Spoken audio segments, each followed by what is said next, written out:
Сәлем достар! Бүгін біз сіздермен осындай керемет дәмді болып шығатын сочниктер дайындайтын боламыз.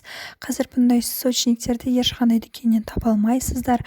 Міндетті түрде осы рецептпен дайындап көріңіздер. Сіздерге ұнайтынына 100% гарантия бере аламын.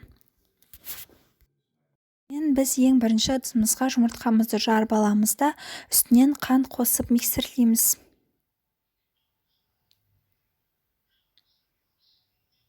Ал енді үстінен 4 ас қасық қаймағымызды қосамыз және тағы да жақсылап миксерлеп немесе араластырып аламыз. Ал енді үстінен жұмсақ сары майымызды саламыз. Сары май міндетті түрде жұмсақ болу қажет. Ал енді үстінен ас содасы қосылған ұнымызды қосамыз. Біздің ұнымыз енді миксермен араластырылмайтындай күйге жеткен кезде үстінен ұнды қасықпен осылай қосып отырып, оны жақсылап қасықпен араластырып, жақсылап қамыр илейміз. Біздің қамырымыз осындай песочный болып шығады. Ал енді достар, салмасын дайындаймыз. Ол үшін жұмыртқаның ағын қант қосып, жақсылап осылай аппақ қылып көпіргенше миксерлейміз. Ал енді творогты осылай вилкамен езіп аламыз да, үстінен 1 ас қасық қаймағымызды салып аламыз.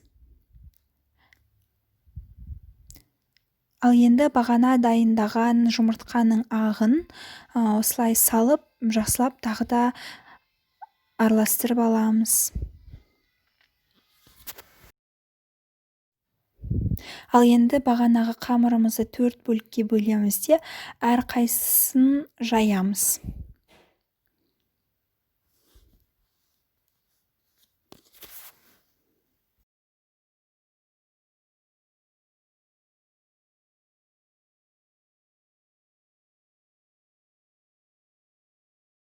Ал енді достар, жайылған қамырымызды кесемен немесе стаканмен осылай бірнеше бөліктерге бөлеміз.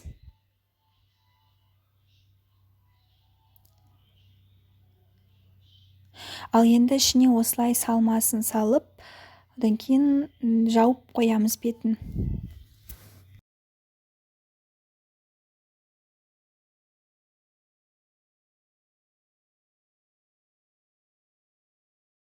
Ал енді дайын болған сочниктерімізді үстінен жұмыртқаның сарысын жағып, 180 градус қызып тұрған пеште 20 минут пісіреміз.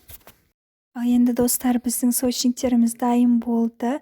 Ол өте жұмсақ, дәмі тіл үйіреді, өте дәмді болып шықты. Міндетті түрде жасап көріңіздер.